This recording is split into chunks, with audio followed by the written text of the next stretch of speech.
So it's the next day, and I wanted to just quickly go over the Marines the other two Marines that I painted that I didn't quite manage to go over. So this is the one that I went over last night, and you can see that now the light's a little bit better. I've got a nice little lamp here now.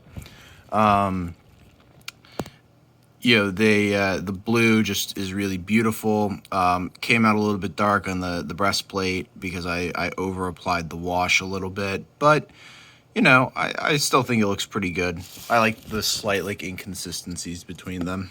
So this is the next one. The same problems with the shoulder epaulets. The cross was much easier to do than the Omega symbol. I added a few. I went a little bit farther on the touches. So black belt, gold button. I went for a more aggressive sort of highlight on the knee pads or whatever. Painting them with the white.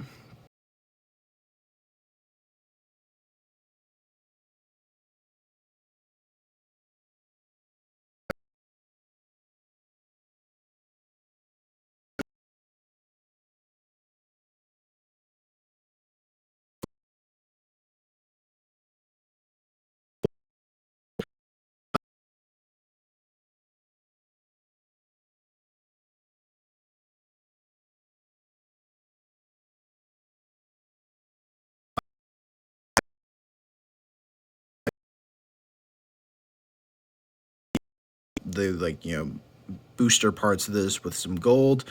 The grills are also gold, although I didn't do quite as good of a paint job there as I probably should have, and there's a little bit of bad coloring on them, but it is what it is. Black on the treads this time, and the detail work on the belt stuff here, as I said, looks a little bit better here. I dabbed the buttons a little bit so they look a little bit better. No wash on this one, and I kind of like it this way because it definitely highlights the difference between the gold and the blue a little bit better. And you can see here there's a little didn't quite get the blue base coat covered all the way. So, but I think it still looks fine. Didn't even completely color that all the way. And a little bit of a gold bleed on the gun here as well. But again, I'm still pretty happy with it. Still pretty proud. The white obviously could have used probably another coat, but no problem with that.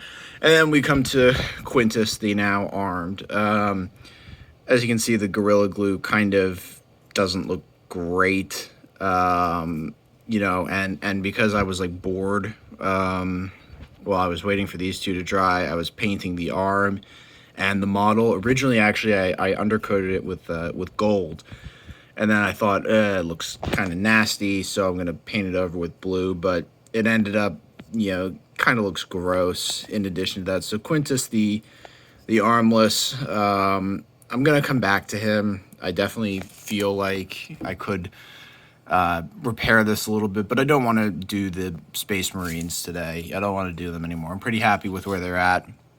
So I'm just gonna put them over on my laptop. So Space Marines done. Now we're on to Necrons, which is actually, I think, one of my favorite factions lore-wise. I think that they're a pretty cool concept, a nice thematic balance. Not to mention, just there's the lore about them where they're obviously, pretty fucking bad guys, but then at the same time, they're in the community, they're more of the spooky, scary skeletons of the Warhammer universe, and I kind of like that. I like that discrepancy. I think it's always great when stuff like that happens. So today, I'm going to be doing the Necrons, and that'll also be the last kit that I have on hand for now. I need to go run and get some more, and hopefully if I'm just buying the model kits this time, now that I have some paints, I can just buy some of the individual paints that I might need, and and then just, you know, instead kind of focus on the models, and hopefully buying more of the models in bulk will be cheaper. Again, like, I don't know anything about mini painting, and I do know that Games Workshop has like awful pricing. So it might be a while until I get to indulge in this again, but you know, maybe I'll take it a little bit slower this time. Anyway,